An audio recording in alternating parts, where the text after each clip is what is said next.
Hello, there's working. Hello, everyone. Welcome to NYC Derailed Live. We are going to be running some engines for you today around our layout. We're going to have cameras on the our main station module as well as our warehouse module. Tonight we're going to be starting out with some steam engines, two of which will be pulling freight or rolling stock, and one of which will be pulling some passenger coaches. So on the back track, you can see we have our Reading T1 steam locomotive, and that's going to be pulling our Maroon Pennsylvania Railroad passenger cars, and we'll get that guy rolling.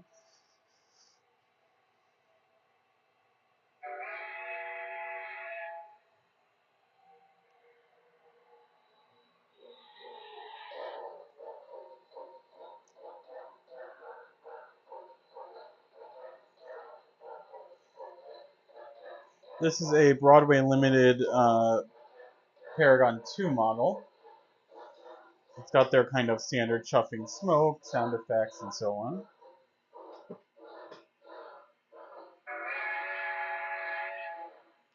It'll be interesting to hear how well the train sound comes through these mics.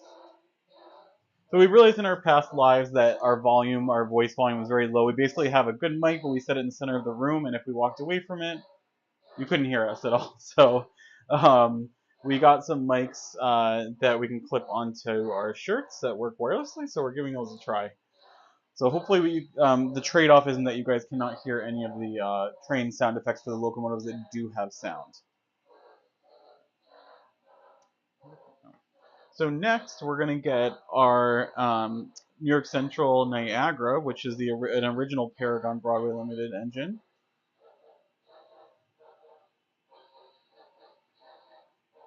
This guy does not have chuffing smoke, but it does have sound effects. So we'll wait for our light to come on.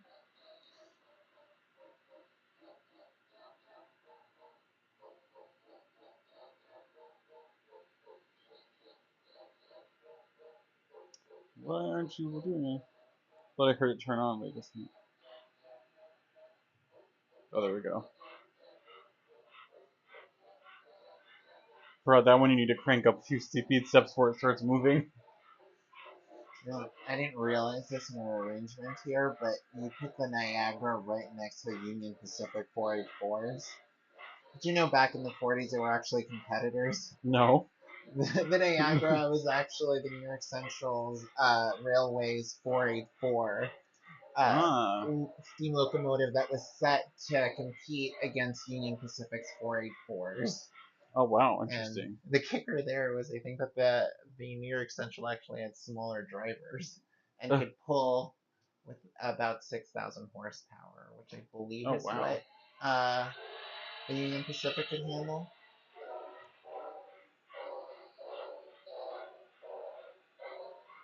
So the New York Central Niagara, we have pulling a freight consist. So we've got a couple of intermodal chassis, some box cars, and then we're ending off with our Century Green New York Central rolling stock. Such a beautiful name, Century Green. New York Central It's really didn't cool. fail with the beautiful name. It's funny. It's such an interesting color because everything was so gray. You know, I mean, I love the look of it, but even like the Dreyfus Hudson, the Vanderbilt, all the very gray colors, and then them to come out with this very pop color of like century green is Yeah, interesting. not very Art Deco, but still beautiful. Oh, it's probably that one. You're gonna have to scoot it. So what's funny is that this is one thing we did not think about. Both of these earlier Broadway Limited engines can be a bit touchy, and what I think I've traced it to is the back trucks on the steam engines. If the track's uneven and the truck gets a little bit too close to the bottom of the cab, it actually shorts out. So I have to put a piece of electrical tape or something there just to prevent that from happening. And we'll switch over to our warehouse view. We need to come up with a better name for this because it's more than just a warehouse. But oh, is this guy stuck? Oh,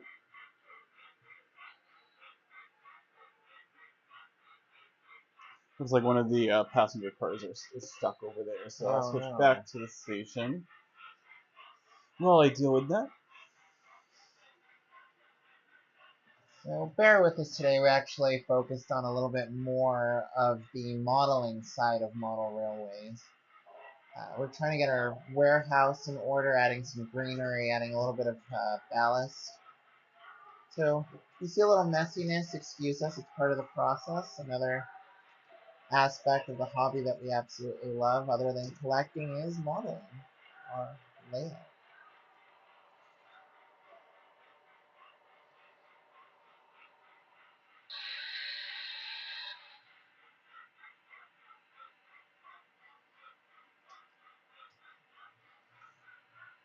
Okay, should be good.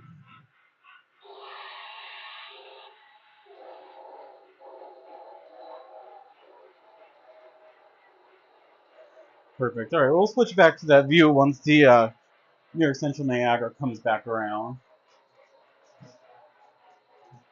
Actually, we can do it now so you can see the passenger cars.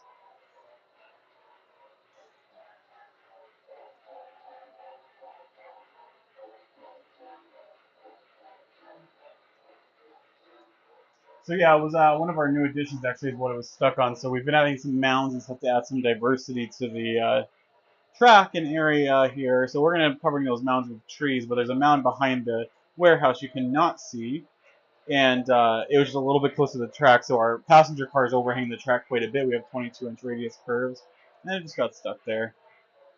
And there you see the New York Central Niagara coming right up behind the Reading, Pennsylvania.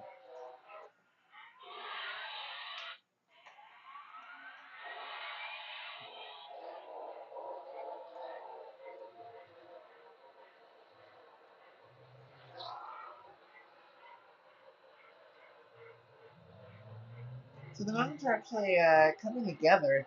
Felt like a little kid playing around with the plaster here. Yeah, well, it gets messy before it gets, fun and clean. It's fun to do, but you have to, you have to basically do a bunch of plaster work with whether it be the modeling cloths or um, I'm forgetting what it's called now, but basically it's like plaster mixed with paper fiber. It's really nice to work with. And when it dries, if you leave it lumpy, it kind of looks like natural rock formations. But it's really messy. It's something you have to do and be willing to leave your layout alone for 24 hours while everything dries. And then you get to come and paint it and make it look like real mountains or whatever you're trying to accomplish. It's like modeling paper mache.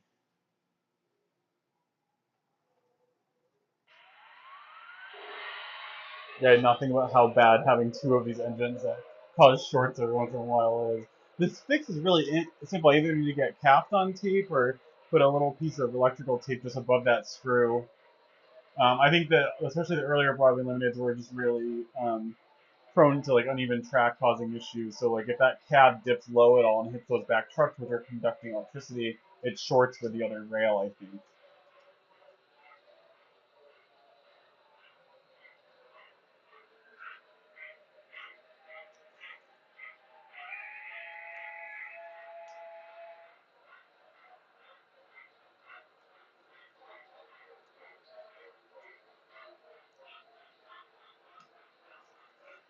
And there we've got our New York Central Niagara coming through the station with its set of passenger cars.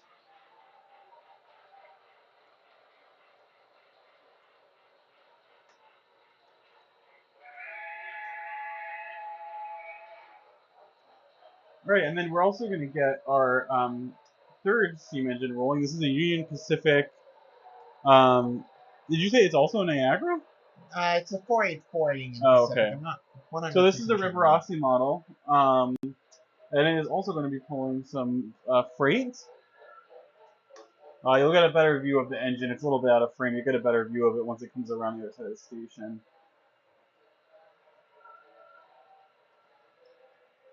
No, it left some freight back. Huh? It left some. Oh, my gosh.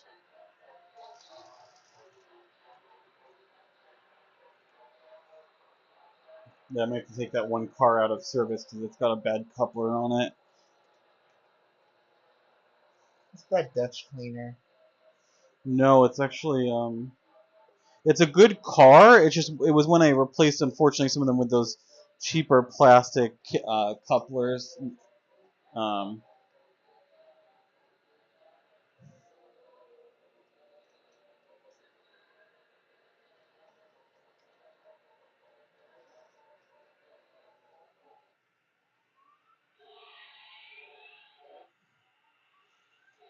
is it that? Oh yeah, it's that. Jeez. Yeah, we might have to make this guy go a little bit faster over here because I think it's gonna. It's oops. Shoot, I just derailed the passenger car. Hopefully, oh no, it came undone.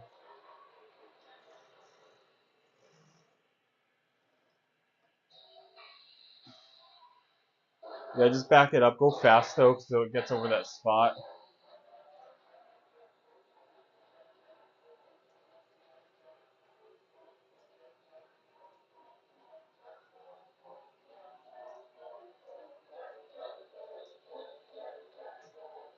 Good.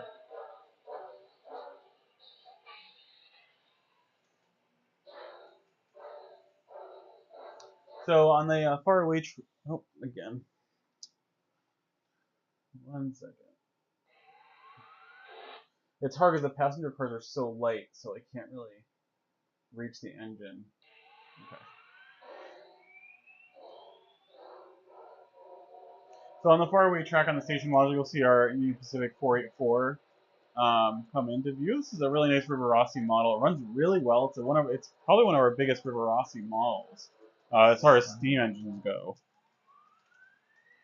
It has a lot of pulling power. Yeah.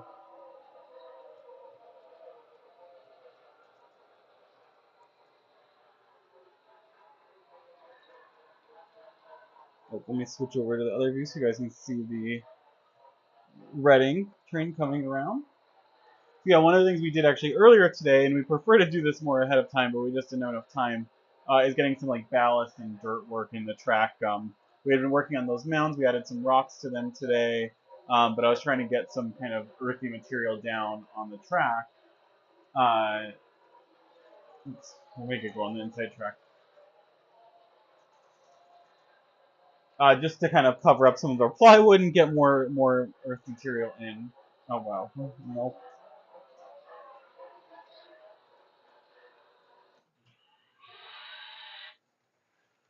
So from watching some of these modeling videos, I absolutely love how they use real materials, uh, like actual dirt, to make the soil look realistic, and it still looks to scale. Or making trees out of actual bits of twigs. Yeah, it takes a lot of time, but people will make some really realistic trees with these plants that basically look like miniature trees. You just roll it in turf, and it looks great. And it saves you a lot of money. Going to a hobby store and getting like a set of 4 trees can run you about $20 or so.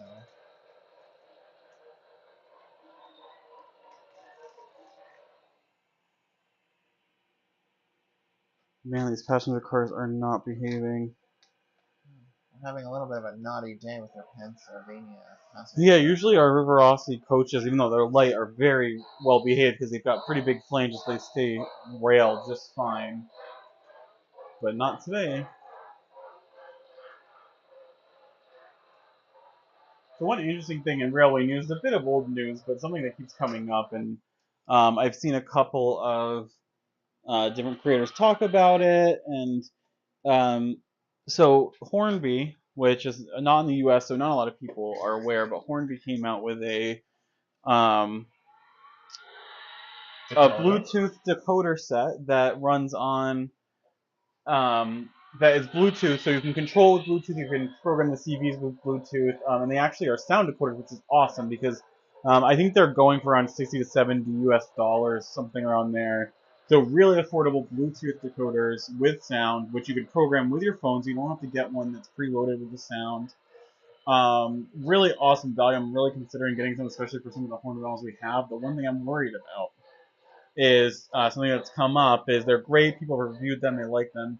One of the big issues though has been size. So they're fairly large because they're kind of standard decoder size, but then with an added on Bluetooth module, they've actually just extended the board a little bit into compacting things. And what people are finding is they're expecting them to fit in certain engines, and they don't. So they go to put them in, and they just simply are too big and don't fit, which sucks because unless you have an engine with a lot of room, you may have that issue. So people are wary of that. I have not gotten my hands on one. I haven't done a review or anything like that. It's just something I've been seeing some other YouTubers talk about, and it's definitely interesting. I know it's their first run. Don't want to be super critical. The price point is phenomenal, but yeah, it's interesting that they seemingly didn't care so much about size, and it's an issue that's coming up where a lot of these smaller engines, especially if you're doing like a pannier tanker or a Terrier, literally the decoder would be sticking out of the side of the plastic. Now, are So these decoders available in the U.S.? Would they ship them out?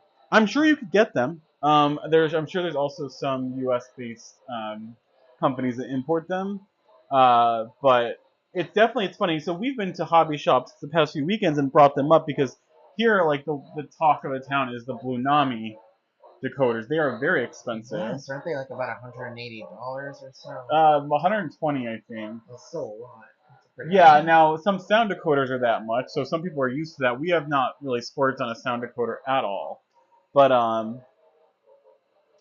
it's very expensive. And I brought up the Hornby, and they act like they don't know anything about it. So it's definitely funny that on this side of the pond, people aren't so aware of this, the European companies. And it's great because we love modeling European and American, not modeling, sorry, collecting American and European trains. But it's some people just are completely oblivious to it here in the U.S. So, and I think for the value, it's great. Now, I don't know that Hornby is going to be super focused on getting American engines sounds, but if you're not super critical, I'm sure there's Steam sounds you could throw on most engines and still have a good time with it. No, I think it's an incredible idea, and it definitely adds a little bit of competition for these really expensive uh, electronics. I'm just surprised at Hornby. We have a few Hornby engines. If you've seen our European live, we have a few of the LNIRs. That's correct. Yeah, LNER, I think. Yes. Apologies for that. But they do have really small engines, even for that double O scale. So I'm surprised they would try to make a decoder that wouldn't fit their. And it may be that it's explicit. It may be that it's like you should know this isn't going to fit kind of a situation. But people that I was watching were definitely kind of surprised that it was such a hard thing to get in some of their trains, but they expected it just to kind of work. So definitely good value. I know they've only released I think 3 different types. Um, I think they released a 21 pin, a Next 18, and I think there might just be one that's just loose wires for you to basically deal with on your own if you're converting an engine that doesn't have a socket. So they're probably going to make more because there's definitely more socket types out there. Um, but yeah, I mean, again, not bashing them. We certainly have not used it or done a review or anything. It's just been a topic, and and you even have to worry about that a little bit with some of the current decoders. Um, I've gotten decoders for certain things that I just expected to fit and didn't. For me, it wasn't so much the size of the decoder as the like offset in the socket. So I've had things where the socket, like for an 8-pin decoder, literally just can't fit because it bumps up against a piece of plastic because the socket is like offset on the decoder in the center instead of on the edge. Oh. So it happens, but it's just interesting. And it's a new technology, so I'm sure they'll be able to downsize the decoders a bit in the future. But yeah, it's interesting. I definitely want to try one and get my hands on it.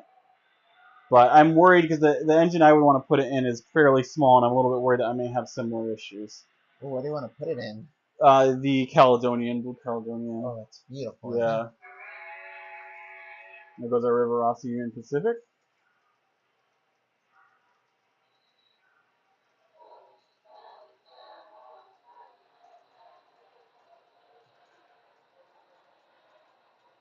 It's so detailed. I love that engine.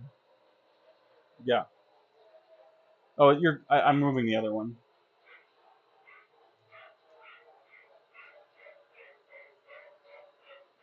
probably let the New York Central go around one more time and take it off, and then do a swap out for a couple of reds as we're going to show you guys tonight. I'm so excited.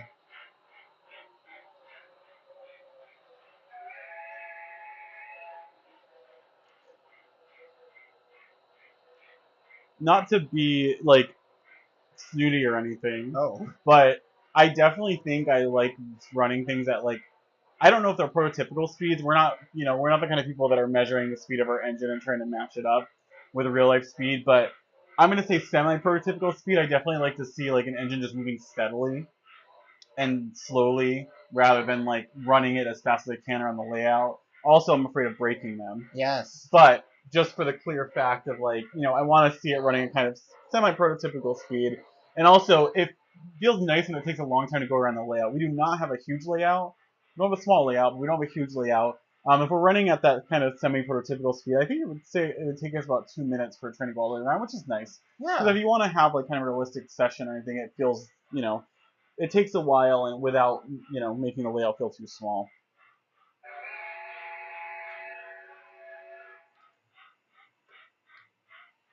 Alright, I'll switch over to our warehouse view and watch that New York Central come around the bend there.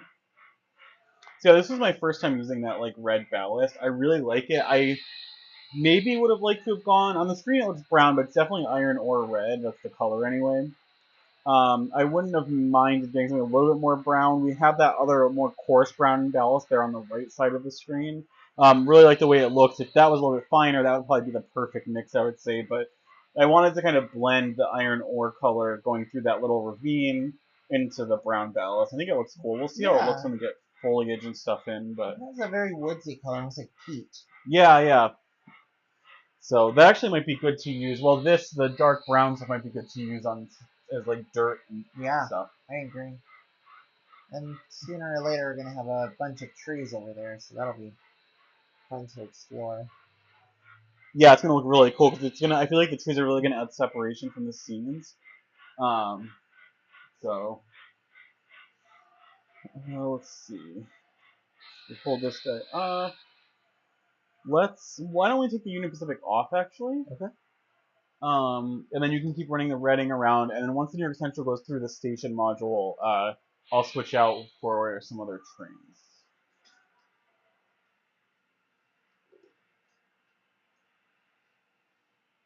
I'll put them over here.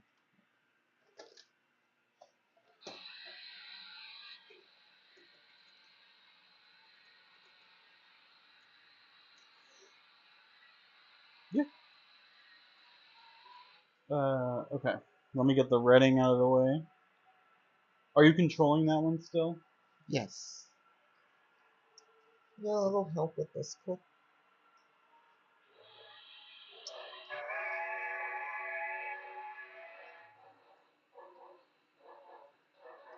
Oops, second hole.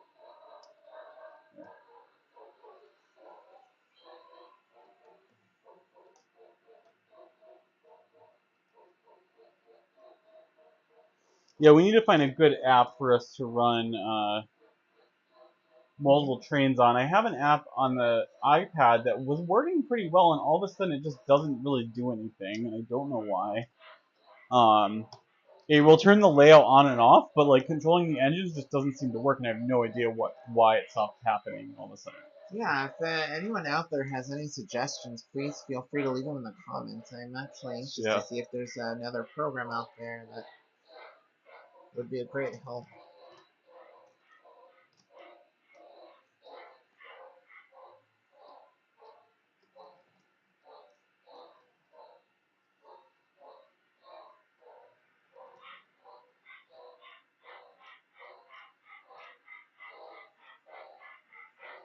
You wanna run? No, you can run it. I'm gonna do the next engine we're gonna introduce.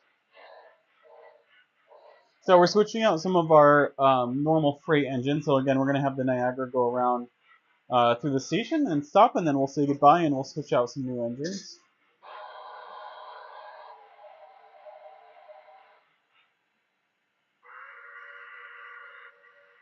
There's that Niagara blowing its whistle. Are you gonna keep the Reading off or on, or are you gonna take it off? I think we should get a break. Okay. Here, let me put some smoke fluid in this if you want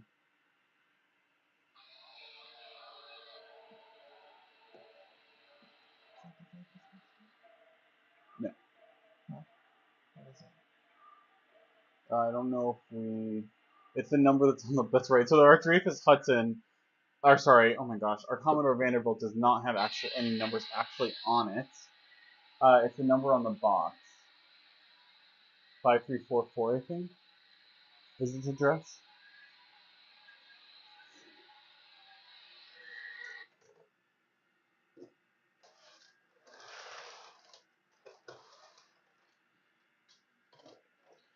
All right. So we're gonna send off the New York Central Niagara, and you guys will watch its rolling stock one more time. It's got a really nice consist. And then you'll see a new engine appearing in the background. You'll just kind of check.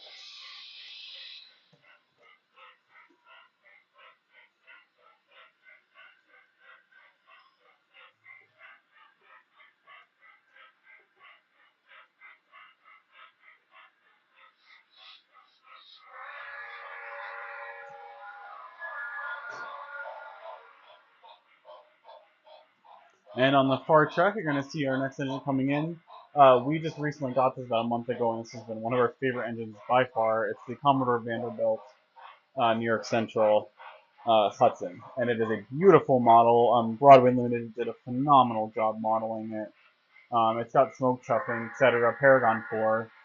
It was released at the end of March of this year, so brand new. Yeah, but it was severely delayed due to the pandemic. Oh yeah. You want to switch spots, and I'll go over there and take that off. Sure. I know it's shorting. Yeah, that it's funny. That one has this problem there, and then the other one has a problem over there. Oh, we have to get some Kapton tape and just fix that. It's such an easy fix.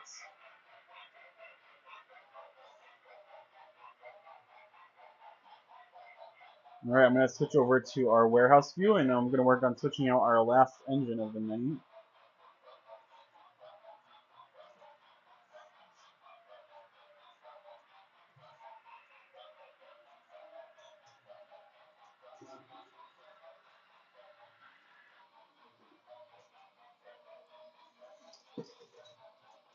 I'd absolutely love to hear what your thoughts are out there.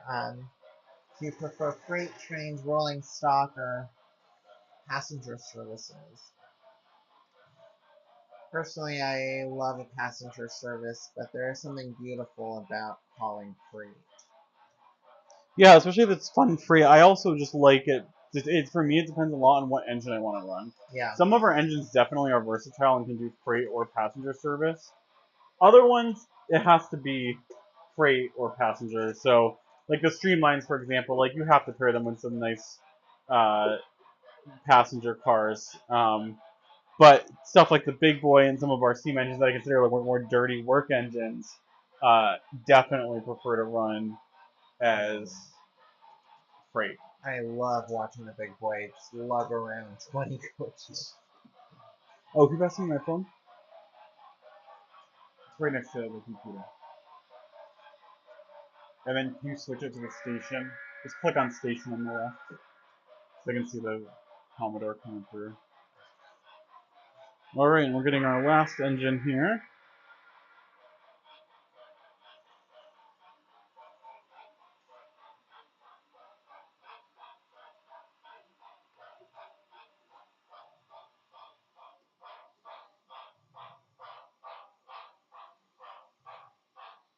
That is really such a beautiful model.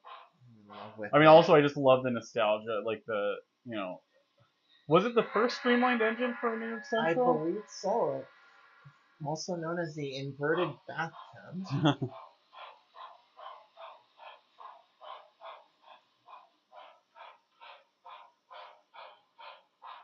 And it is pulling some vintage looking River Rossi New York Central passenger cars. Yeah, it really goes nicely with it.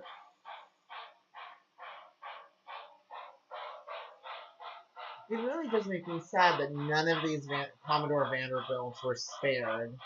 I would have loved to see it in person at a museum. Yeah, I mean, nobody I really ever thinks like, oh, let's keep one of these for historical reasons.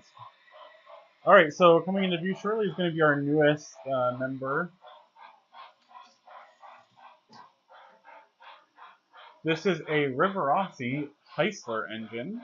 I believe they came out about 6 to 7 years ago. They're fairly new models. Honestly, we love Rivarossi. I had no idea they were making newer models. No clue. Neither did I. We have a ton of older Rivarossi stuff from like the 80s. Just something we didn't know. So this engine is kind of meant to christen one of the next stages of our layout, and we're by no means done with the first part of our layout, but we're working on doing kind of an expansion. We mentioned last week on our live that we acquired a trestle bridge at a very, very good price, and it's something it really drove the idea of adding the second level to part of our layout. So we're gonna have a double-decker layout on kind of one wall of our layout, and the transition to that is this trestle bridge, which is really nice. And You can actually see it in the background. yeah, you can see it on the top left there in the background. We started building up some like mountains and so on, and how trains get up there is a whole other story. We'll have to present that when it's finished, but it's in work in progress. There's But a little sneak peek if you watch some of our shorts on YouTube. yes, so we've got some shorts of the mechanism working, bringing some trains up to the second level. They have nowhere to go right now, but we're just kind of doing proof of concept. So anyway, this guy was kind of like something that's been hanging around. We've seen it at Train World in stock for a while and decided to jump and grab it. Very good price. I think it was $250. Yes. It's DCC ready. They did sell them, I think, believe with ESU lock sound built in, but the ones that are remaining are DCC ready, so you do have to put a 21 pin decoder in it. Pretty easy process, but had to grab this guy, and I got the log cars that go with it. And I decided to go with the Curtis Lumber livery because that's actually a logging company that's close to my hometown in upstate New York, Ballston Spa. So decided to go with the Curtis Lumber log cars. They're also Rivarossi, and I believe they have new log cars coming out. And coming out on pre-order in the next couple of months. I think they're fairly similar to the ones we have, but I think they're more liveries, essentially. It's so cool. I love when you can get something that's close to home. Yeah. So I had to go with those. But yeah, it runs great. It's cool. It's not. I kept saying I wanted a Shay. It's not quite the same thing as a Shay, but definitely similar use. They were used in logging railroads. For tight radiuses, and I think they had really good traction. They have, for a steam engine, it's weird, but they have basically front and rear driven bogies, which is something you don't see on a steam engine. So you'll see there's connecting rods. It's going to come into view in a second. There's connecting rods in the front and rear bogie of the steam engine, but the pistons are actually mounted on the Heislers in a V shape on either side of the boiler in the center, which is really weird for a steam engine. So you'll see it there right in front of that green cab. There's one of those pistons. And if you look at the bottom, it has this really cool mechanism. It looks like basically a modern gasoline engine with pistons firing. So it's really interesting. So they're very similar to Shays, I think, almost identical use cases. But Shays actually have all three pistons on one side right next to each other in a vertical formation. And then their boiler, because all the pistons are on one side, their boiler is actually offset slightly to one side. So they have a really weird look for them. But it's cool. If you want to have a logging area or anything like that, it's an engine you have to have. So anyway, with us being able to do this proof of concept of being able to get trains from one level to the other without doing a helix, call us lazy. Helixes are cool, but I first of all, we don't quite have the space for a helix, and it's also very, very tedious. Yeah. To build.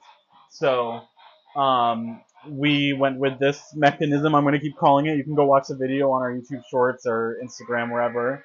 That will get the trains from one level to another. And once we did that, I was like, okay, let's get an engine to kind of drive this part of the layout. So we're really excited to try to get the beginnings of the upper level going, get the bridge section installed and electrified, and then from there we're going to be adding a shelf that will kind of be a second level to our layout. And it's going to basically transition with the trestle bridge into a mountain area, and then at the top of the mountain area will be our shelf, and will just be kind of a more rural area. So we have a lot of stuff to fill in, but if you've seen our layout, our modules that are done anyway are pretty urban. We have one module that we haven't shown at all, really, because it's just pink foam at this point.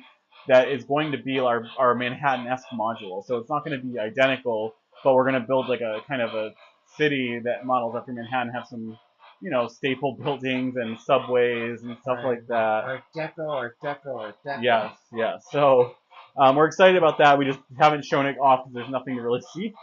But so we have a lot of urban stuff. We have pretty close quarter things on this bottom level. So we wanted to have another level to have some more urban stuff. We haven't decided exactly what will be up there, but it will give us some more room to have some more spread out rural, not urban, sorry, rural areas. So yeah, this engine runs great. It's a little bit loud. We have not done our review yet. We'll be posting that hopefully this week.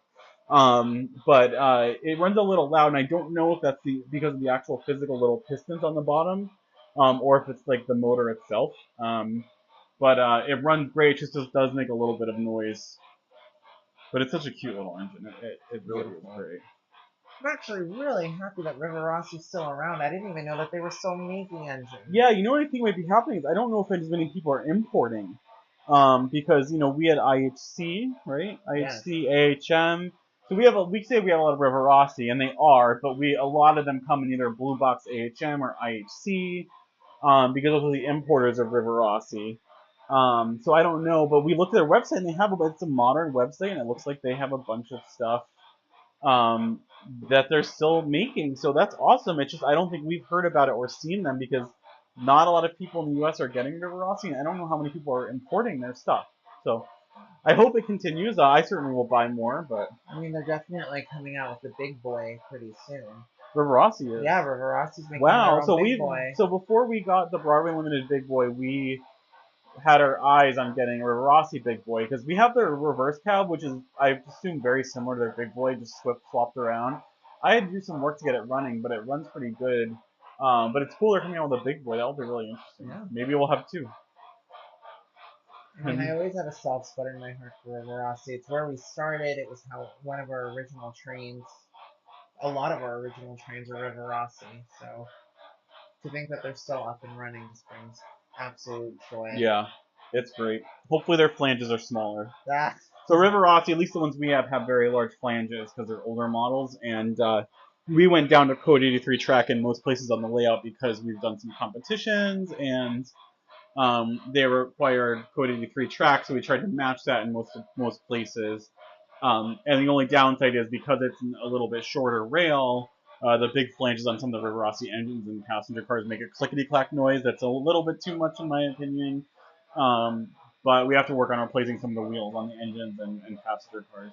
Why is that? Did people just love running trains at higher speeds versus I think, yeah, I mean, definitely people did things for prototypical reasons in the past, but also I definitely feel like it was more of a toy era when you go into the past, and it was like these. Maybe the mechanisms and the manufacturing wasn't as good, so like having these big flanges helped ensure they wouldn't derail, and and that's what we like. I mean, a lot of even if they're not the really big flanges and they don't make the clicky clack noise, a lot of our River Rossi passenger cars are very light. We probably should be adding weight to them. Yeah. But they do great. Like they don't derail. They have big flanges. They sit right in the track. Yeah, that's such a beautiful engine. Yeah, that area is looking real lot better. Having just like stuff covered, having some ballast down. I think getting some more foliage and trees on there is going to make it really, really come together. And then you can't see it, unfortunately. When we get more of that area done, we're definitely going to change that camera angle a little bit. But there's actually a really nice little kind of mound in the back corner with that. We keep calling it, whatever, watchtower, fire tower. I don't know what it is. But we put it up there, and it fits so well in there. And actually, that's kind of one of our more completed. I keep calling it mounds. They're not mountains, but just these lumps of earth trying to separate the layout and kind of give this forced perspective of there being different areas. But that looks phenomenal. It just there's a lot of plywood on the other side of that parking lot that we don't want to show yet. So. But it's exciting, like slowly seeing the whole process of building the layout. Yeah, and we're getting there. I mean, we are getting there. You have to do a little bit at a time, and you can't get overwhelmed. I mean, I have those freak out days on the weekends where I want to get all of this stuff done, and you can't get it all done. You want to make sure you enjoy it. Yeah, Run your trains. Don't get obsessed with the layout either. Run your trains, even though there's bare foam and bare plywood. Run your trains and enjoy them. I mean, there are days that I just want to get a ton done, but even something as little as painting rocks, layering after layering, you realize 4 or 5 hours have gone by. Oh my gosh, yeah, I can really time really flies by. Well, we'll have the Heisler pull into the station. I think we'll wrap up our live for tonight. So, not a ton of trains tonight. I think we did 5 in total, but just kind of wanted to run some new stuff and some of our old stuff.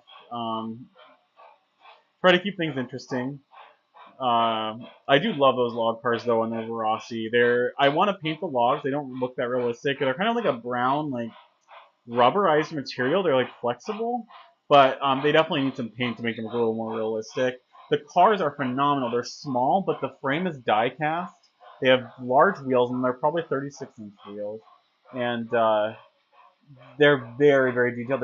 They're very thin because they're log cars. Like the frame is thin, but you wouldn't believe the brake rigging they have on the bottom. They even have little chains that go from where the brake wheel is to the brake rigging, which is awesome. So for them being small, simple, not simple as in they were easy to make, but not these extravagant like passenger cars. They have a lot of detail on them. They look beautiful, and I love that they're die cast metal the frames because they're heavy. Yeah. So really really cool. Definitely keep a lookout. We won't be necessarily reviewing the cars themselves, but we'll be showing more footage of the cars running with the Heisler when we do our River Rossi Heisler review. And again, we're looking to try to get that uploaded this week.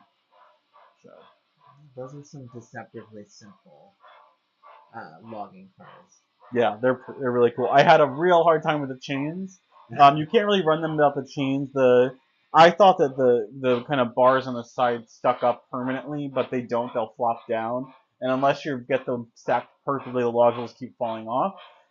So they give you this very realistic little tiny nails and this chain, and you basically literally feed the chain through those bars and put the nail in, and it kind of press fits. And I had a heck of a time doing it. I did better on the second car, but the first car I actually lost one of them.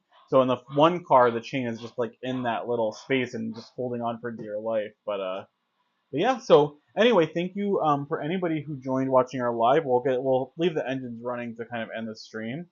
And if you watch this recorded on YouTube, we also appreciate it. We're always open to topics that you guys would like to see us talk about. And if you get to know our fleet through our Instagram, YouTube, or TikTok, we definitely are open to taking requests for what we should be running on our live streams. So always open to feedback, and thank you anybody who joined. Have a good night. Good night, everyone.